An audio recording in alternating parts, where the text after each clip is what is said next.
Lord Fenwick spread the documents across the desk and smiled. Everything. The manor, the land, the accounts, all of it, in her name by Friday. Upstairs, in the East Wing bedroom of Pembroke Manor, Duke Alaric lay completely still. He could not move his hands. He could not turn his head. He could not make a single sound, but his eyes were open, and he could hear every single word. The carriage crash had been 3 days ago. The physician had declared his mind gone, destroyed beyond recovery. The servants believed it. The solicitors believed it. Isolde believed it most of all.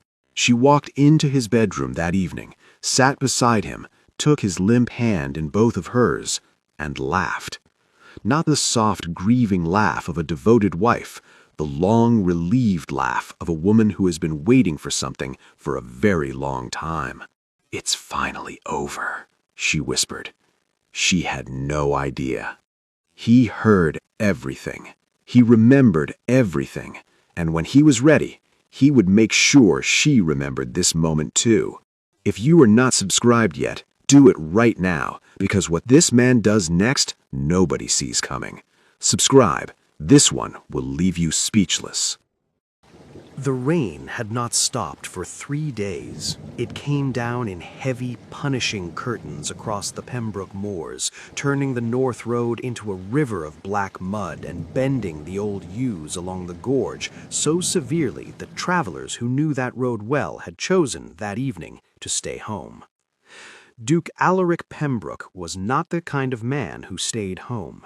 He sat inside his carriage with a folded letter in his breast pocket, correspondence from a London banker that contained numbers he was still turning over in his mind, and watched the darkness slide past the window. He was not worried. He had ridden the North Road 100 times. He trusted his coachman, trusted his horses, trusted the iron reliability of a well-maintained carriage. He trusted too much. The sound came from beneath the floor, a single crack, sharp and surgical, the sound of something engineered to fail at exactly this moment, on exactly this bend, above exactly this gorge. The horses screamed, the carriage lurched. For one suspended, horrible second, the whole world tilted sideways, and then it dropped. When they pulled Alaric from the wreckage 4 hours later, the coachman was dead, and the Duke could not feel his legs. He was carried to Pembroke Manor and laid in the East Wing. Dr. Stowell arrived at first light with a grave face that Alaric would later recognize as a performance, and delivered his verdict in the measured tones of a man who has decided what the outcome will be before he has examined the patient. "The spine, Your Grace. The damage is significant. We must be patient. We must pray." He prescribed a tonic for nerve inflammation, small brown bottle, twice daily. Alaric obediently drank it. His wife, Duchess Isolde, wept at his bedside with extraordinary elegance. She was the kind of woman whose grief looked better than most people's happiness, eyes glistening just enough, hands folded in her lap with the composure of someone who had rehearsed sorrow and found it suited her. She administered the medicine herself, every morning and every evening, tilting the glass to Alaric's lips with devoted gentleness.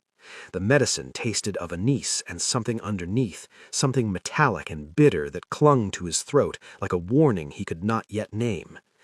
"All medicine tastes dreadful," Isolde said when he mentioned it. She smoothed his blanket and smiled. "It is simply the price of healing, my love." She kissed his forehead and left. Alaric lay in the silence and stared at the ceiling.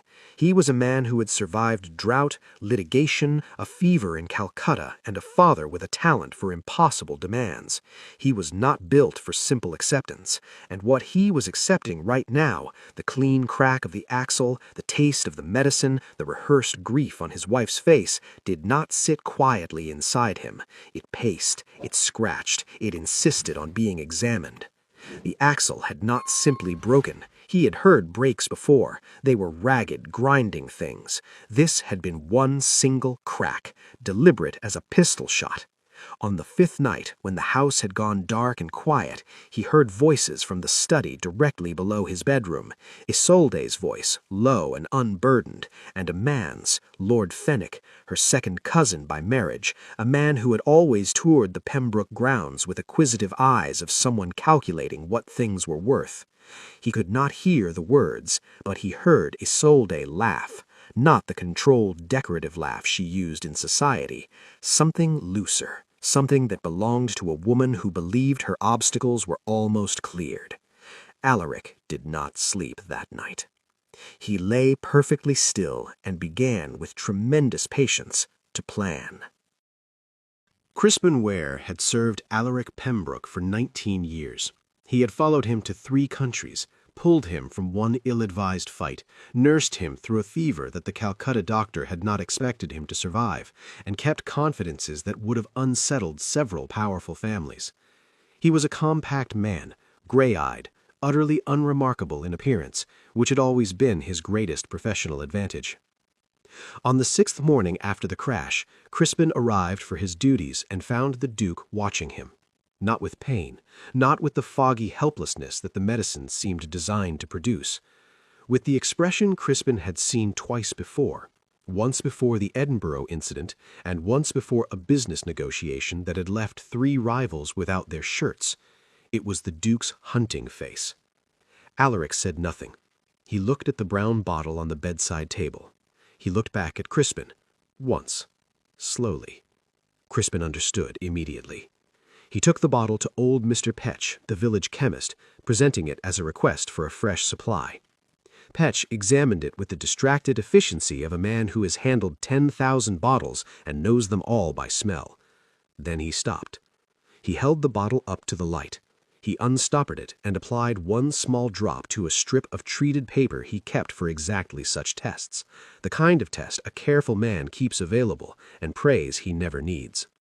The paper turned a color it should not have turned. Patch set the bottle down carefully and looked at Crispin with the expression of a man who has just been handed a problem he did not ask for. He sent Crispin away, asked for an hour, and when Crispin returned, he slid a folded note across the counter without a word. It named 2 compounds. The first was laudanum, unremarkable. The second was an alkaloid extract from a colonial plant, known in certain disreputable medical circles as a patient means of ending a life. Administered in small, consistent doses over weeks, it produced progressive paralysis beginning in the lower limbs, mimicking spinal injury so convincingly that most physicians would never look further. In sufficient quantity, it killed. At the bottom of the note, in handwriting that shook slightly, Petch had written, "Someone is being murdered. Go to the law or answer for it." Crispin folded the note and put it in his pocket. He went back to Pembroke Manor and replaced the medicine with plain water darkened with a bitter herb that matched the color and smell near enough to pass. Within 3 days, feeling had returned to the Duke's feet. Within a week, Alaric could flex his legs beneath the bedclothes without visible movement. He tested it quietly each night after the house went dark, feeling strength return like the tide coming in, slow, inevitable, unstoppable. He performed his paralysis in daylight with the disciplined patience of a man who has decided that the only revenge worth pursuing is one that leaves nothing standing. Meanwhile, Crispin watched. He was gifted in invisibility in the way that only men who have spent decades being underestimated can be. He listened outside doors. He intercepted household correspondence under the guise of sorting the post, read the contents, resealed the letters with a steady hand, and delivered them without expression. What he brought to Alaric each night, whispered while appearing to arrange the bedside table, assembled into something that would have broken a lesser man. Isolde had retained a London solicitor. The solicitor was preparing papers to have Alaric declared mentally and physically incompetent, a legal proceeding that, once blessed by a county bishop and witnessed by men of standing, would transfer full authority over the Pembroke estate, lands, investments, and title income to his surviving spouse, permanently. Lord Fenwick had been transferring funds from a secondary Pembroke account, small amounts timed to avoid notice, into a private holding registered under a false merchant's name. The transfers had been running for 4 months. The total was already considerable. Then Crispin produced the letter that changed everything. It was in Isolde's own handwriting, addressed to a wheelwright named Silas Grout in a village 40 miles north. It contained a receipt of payment, dated 2 days before the carriage crash, and a brief note of thanks for the work carried out as discussed and agreed, with full satisfaction. Silas Grout, according to the trade directory Crispin located, specialized in carriage repair, specifically ironwork, specifically axles. Alaric held the letter for a long moment. His face did not change. He folded it with precision and handed it back. "Everything," he said quietly. "Every letter, every receipt, every number. Keep all of it. And when the Duchess brings the medicine tonight, Your Grace." Alaric looked out at the Pembroke grounds, the stone walls, the bare winter trees, the iron gates that had borne his family name for 4 generations. All of it nearly taken, all of it nearly gone. "Smile at her," he said, "and thank her for her kindness." She arrived on a Tuesday morning in a gray wool coat that had been mended at both elbows, with a boy of 9 or 10 beside her who looked at the great iron gates of Pembroke Manor the way children look at things they have only ever heard described. She gave the groundskeeper no name. She said she had a matter of urgency for the Duke and that she would wait as long as necessary. The groundskeeper, uncertain, sent word to the house. Isolde received the message first. Crispin, stationed nearby as always, watched her read it. He watched the color fall from her face, not slowly, not gradually, but all at once, like a curtain dropping. He watched her crush the note in her fist and compose herself in under 5 seconds, which told him, more than anything else he had observed in 4 months, exactly how dangerous this woman was. "Tell her the Duke is gravely ill and cannot receive visitors," Isolde said in a voice of perfect smoothness, "and if she refuses to leave, send for the constable." Crispin nodded, walked to the gate, and told the woman nothing of the sort. He brought her in through the servants' entrance instead.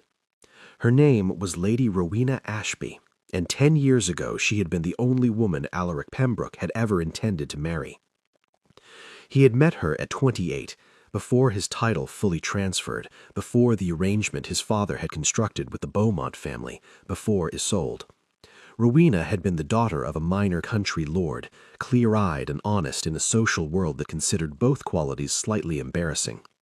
Alaric had told his father he meant to marry her. His father had told him, with the cold finality of a man who controls every shilling a younger son depends on, that he would marry Isolde Beaumont or he would be cut off entirely and left to discover what his principles were worth without a penny behind them. Alaric had chosen the estate, as men in his position always did, and 6 months after the wedding, a letter had arrived from Rowena's sister saying that Rowena had died of a sudden fever. He had locked himself in his study for 2 days and come out speaking of it to no one, ever. She had not died of any fever. She was standing before him now, thinner than he remembered, quieter in her bearing, with the particular stillness of a woman who has spent years managing grief in private. The lines at the corners of her eyes were ones that sorrow put there and time does not remove. And the boy beside her stood with his hands at his sides and looked at Alaric with a directness that startled him, because he was looking at his own jaw, his own brow, his own expression of calm assessment on the face of a child he had never known existed. Alaric looked at Rowena. She held his gaze without flinching, which was the most courageous thing he had ever witnessed anyone do. "His name is Jasper. He is yours. I thought you had the right to know. Whatever else has happened, and whatever you choose to do with it, that much I owed you." The room was absolutely silent.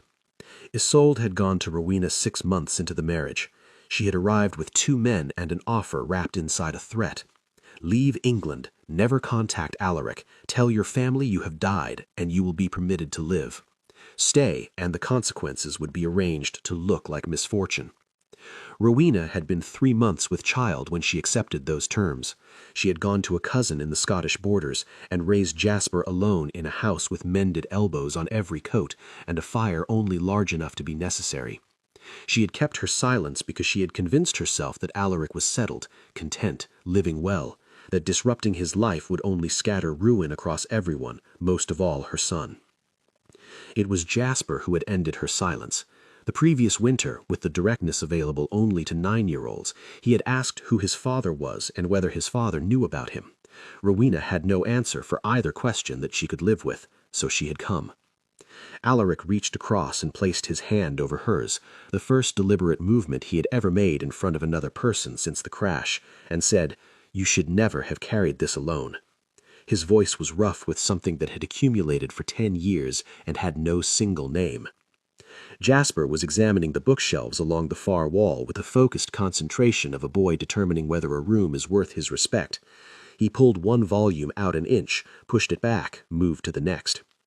Alaric watched him and felt something settle inside his chest, some long-carried weight finding the ground at last.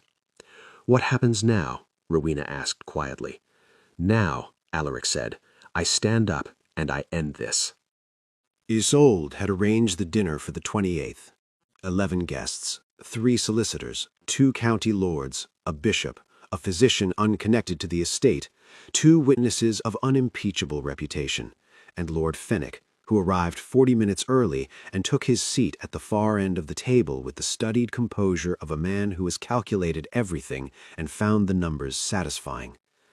The Pembroke silver was laid, the candles were lit, the wine was already breathing, and at the center of the long table Isolde had placed a single white lily, the flower customarily laid on coffins, a touch so brazen it was either careless or a declaration. Crispin, stationed near the service door, noted it without expression.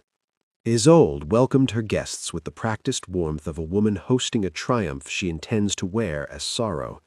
She spoke of Alaric's decline in careful, compassionate sentences. She spoke of her duty to the estate, to its tenants, to the continuation of a legacy that could not be left in the hands of a man who could no longer manage his own name. She spoke of sacrifice and responsibility and the terrible weight of love that must sometimes make hard choices. Then she produced the documents. The solicitor had prepared them in London, bound neatly in brown cord. They were precise, thorough, and devastating. A legal declaration of incapacity, witnessed and sworn, transferring all Pembroke estate authority, lands, and income to the surviving spouse in full and permanent perpetuity. She laid them on the table before the bishop and uncapped her pen. "This is not a moment I sought," she said with a tremor in her voice calibrated to land just below the threshold of melodrama. "It is simply a moment I could no longer in good conscience defer." The bishop reached for his own pen. The doors at the far end of the room opened. Duke Alaric Pembroke walked in. He wore black with a white cravat and the Pembroke signet ring on his right hand. He walked without assistance, no cane, no arm, no hesitation, at the unhurried pace of a man who has decided that his entrance is the last thing anyone in this room will ever forget. His eyes found Isolde first and held. She had gone the color of old ash. Her pen was suspended in midair. Her mouth had opened slightly and produced no sound. The table was completely silent. "Please," Alaric said pleasantly, drawing out the chair at the true head of the table, "do not stop on my account." He sat. He straightened his cuffs. He looked at the assembled guests with the mild, attentive expression of a man who has arrived at a meeting he had been anticipating for some time. Then he reached into his coat. He placed 3 items on the table. The first was Mr. Petch's written analysis of the medicine bottle, signed, witnessed, and sealed.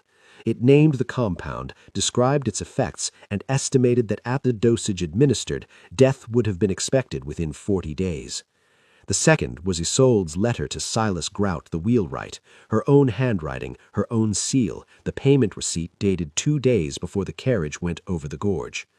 The third was a sworn statement from Crispin Ware, 19 years in service, witnessed before the county magistrate the previous afternoon. It detailed every intercepted letter, every overheard conversation, every sum transferred by Lord Fenwick from the Pembroke accounts over 4 months. The total was listed at the bottom. The bishop made a small sound when he read it. Alaric said nothing. He let the document speak. Then he looked at the bishop and said simply, "I believe you were preparing to sign something, Your Eminence. I would ask you to read those first." Lord Fenwick rose from his chair. The two men standing at the service entrance, constables who had been briefed that afternoon by the county magistrate himself and had been waiting with professional patience, moved forward without urgency and stood on either side of him. Fenwick looked at the constables. He sat back down. Isolde did not flee. She was not built for flight. She stood at the head of the table with her chin lifted and her eyes moving from the documents to Alaric, to the constables, and back, calculating with the speed of a woman who has never been caught before and cannot quite accept that she is caught now. She was looking for the move that saved her. There was no such move. The letters were in her handwriting. The wheelwright, when visited by the magistrate's man the previous week, had provided a full account in exchange for a reduced charge. Dr. Stowell had already confessed in writing from his cell in the village, where he had been since the previous evening. The room had closed around her with the completeness of a well-set trap, because it was exactly that. She looked at Alaric across the length of the table, across the silver and the candles and the lilies she had placed there herself, and said, very quietly, "You were supposed to be dead." "Yes," Alaric said, "you were very thorough." He held her gaze until she looked away, which she did, finally, after a long moment. "I was simply more patient," he said. Isolde and Lord Fenwick were taken from Pembroke Manor before midnight. The solicitor's documents were burned in the dining-room fireplace by the bishop personally, who appeared to feel the gesture was necessary for his own peace of mind. The physician packed his bag and left without being asked. The witnesses dispersed into the cold November night with the subdued manner of men who have attended something they will never discuss in polite company. Stowell's confession made the legal proceedings straightforward. Grout, the wheelwright, testified in full before the county court 3 weeks later. Fenwick's false accounts were traced by Alaric's London solicitors within a fortnight, and every transferred pound recovered with interest. The annulment was granted on grounds that required very little argument. The Pembroke estate went quiet in a way it had not been for years. Rowena and Jasper remained in the West Wing while the legal questions settled themselves. Jasper spent his mornings following the head groundskeeper across the estate with the focused intensity of a boy deciding which parts of a place belonged to him. He asked questions that were sharper than they had any right to be for someone his age. He ate well, slept soundly, and showed no inclination to be impressed by wealth, while being quietly impressed by everything. Alaric found that watching his son was the least painful part of everything that had happened. It was, in fact, the only part that felt entirely new. On the last evening of November, Alaric stood at the study window with a glass of brandy he had not drunk, looking out at the Pembroke grounds in the dark, the old yews bending in the wind, the stone walls, the gate with the family crest in iron above the arch. Crispin appeared in the doorway. "The boy asks if you might take him to the North Road tomorrow," he said. "He wants to see the gorge. He says he has heard about it." The North Road, the place where the axle had cracked and the carriage had fallen, and someone had decided his life was worth less than his land. He had not been back. Alaric was quiet for a moment. "Tell him yes," he said, "and tell him to wear his heavy coat. The wind comes off the moor like judgment up there." Crispin's mouth moved in the small, private smile of a man who has served someone for 19 years and is glad that number will keep growing. He withdrew and pulled the door softly shut. Alaric turned from the window. The fire was warm, the manor was his. His enemies were answering for what they had done in the only courtroom that had ever mattered to him, the one where evidence speaks and status does not. And somewhere down the corridor his son was asleep in a house that would one day carry his name forward. He raised the brandy at last. "The dead," he said quietly, to the fire and to the room and to no one in particular. "The dead make for very poor enemies." He drank, and for the first time in longer than he could remember, he was content.